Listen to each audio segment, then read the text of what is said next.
Round 20 kicked off at Spotless Stadium on Saturday morning, where the Sydney Swans were aiming for a top 4 berth when they came up against the UWS Giants. The two sides had met 3 times this season, with the Giants coming out on top on each occasion, but the Swans made a good start on reversing recent history. UWS booted 4 consecutive behinds to start the game, and Sydney made them pay when Aaliyah slotted the first major at the 5-minute mark. Drifted forwards, puts the shot on goal from 50, Aaliyah finishes beautifully. UWS recovered to take a 7-point lead into quarter time to swing the momentum in their favour, and they put their foot to the pedal. Jared Pickett had the first of the second, and top-up Harry Himmelberg made it a 20-point advantage at the 15-minute mark. Goes straight away to a one-on-one to advantage, and well taken the mark, and well finished. Eli Prescott kept the Swans in touch, but the Giants edged away to a 32-point advantage by half-time. Giants, it was Tom Fall kicking it forward. It fell nicely and around the corner there by Jacob Townsend. What a wonderful finish. They did the damage in the third when they kept the Swans goalless, while adding 5 of their own to push the margin out to 65 when Pickett had his second. Here's Addison, spills. Now with Pickett, puts it on goal from 50. Jared Pickett, he's kicked the Giants 13th, and he's got his second.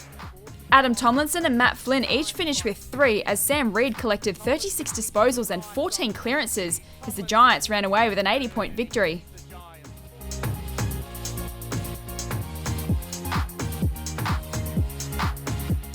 The Eastlake Hornets were in danger of slipping out of the top 4 when they travelled to Canberra to take on Ainsley on their home turf.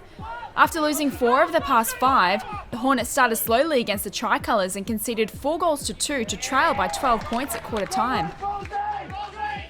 But Aspley began to turn the tables in the second, where they hit the front to take a 14-point lead into half-time. The result was effectively sealed in the third when the Hornets piled on a further 6-1 for a match-winning 44-point lead. Edie Sansbury and Henry Joyce finished with 4 each as the Hornets recorded a much-needed 37-point win.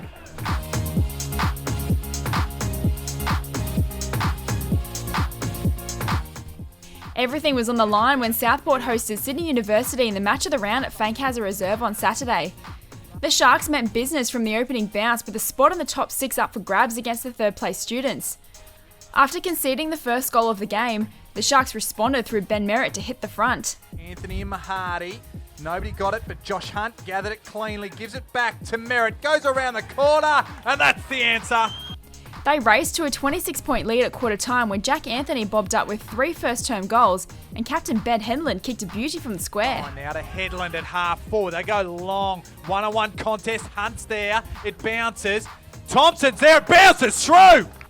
Southport continued with the momentum in the second when milestone man Jason Burge kicked a morale-boosting goal in his 150th match. Now off to Burge. He can shoot for goals. They're going to come back around. It is! So the milestone man, he kicks one. Jacob Derrick socketed a goal to peg one back for the Students, but there was little they could do to stop the rampaging Sharks.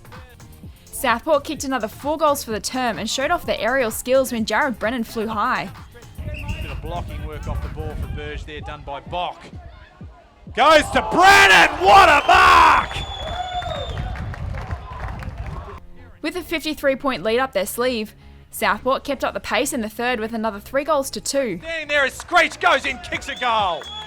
The Students won the last quarter, but it was too little too late as the Sharks triumphed by 49 points.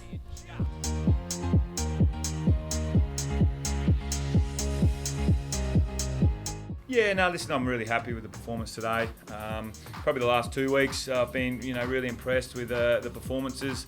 Both have been, really good 4-quarter efforts, which, is pleasing as a coach, and obviously to have a scoreline like we did today was pleasing. And mate, we've done what we needed to do, and obviously now we've got to rely on, results going our way with the NT Redlands game, and hopefully we can, find ourselves a finals berth. Gold Coast were also in the hunt for the last spot in the top 6 when they hosted Eastlake at Metricon Stadium. The Suns made their intentions known from the outset when they piled on the first 4 goals in 10 minutes, including 3 from Tyrone Downey. They kept the Demons goalless in the opening quarter while racing to a 27-point advantage. It took until the 14-minute mark of the second for Eastlake to find their first goal through Brandon Lagana, but by that stage the Suns were in control with a 52-point lead. The Demons were more competitive in the third when Mitch Frail and Ben Dowdle added goals to the tally, but the Suns moved slightly ahead for a 61-point lead at three-quarter time. Needing to make inroads on Southport's healthier percentage, the Suns carried on with the job in the last as Downey finished with 6 in an 85-point victory.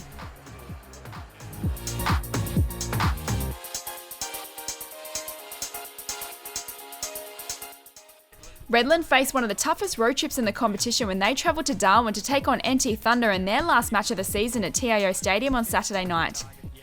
There was no time to waste for the Bombers with their season on the line, and they matched Thunder early in the first until Jonathan Peris broke the goal drought at the 13-minute mark. Peris kicks on goal. Peris does kick on goal, and after 13 minutes, Thunder are on the board. Jordan Bain found the answer for Redland, but Gibson Turner ensured Thunder went into quarter time ahead. Gibson Turner kicks on goal, and he's got the Traeger Park kick there. He nailed that one. Thunder began to tighten their grip on the contest in the second when Turner had his second, kickstarting a string of 5 in a row to the home side. There you go, Butters. He's laid one on the outside of the boot. Shannon Rioli continued the pain after the break as the Bombers were held goalless until Jackson Starcevic snapped a goal at the 17-minute mark of the third. Dragged off the football. Now they go Starcevic. They got mucked up Bain, mucked up Starcevic. Starcevic bends down, picks it up, taken high, and it's a goal, I reckon. But the margin blew out to 72 by three-quarter time as Thunder warmed up for a preliminary final berth in 3 weeks' time. They finished off the match with 3-1 in the last, recording their biggest win of the season by 89 points.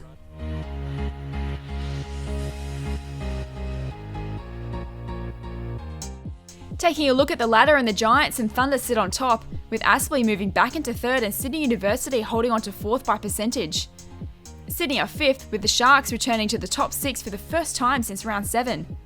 They are ahead on percentage with Gold Coast and Redland equal on points.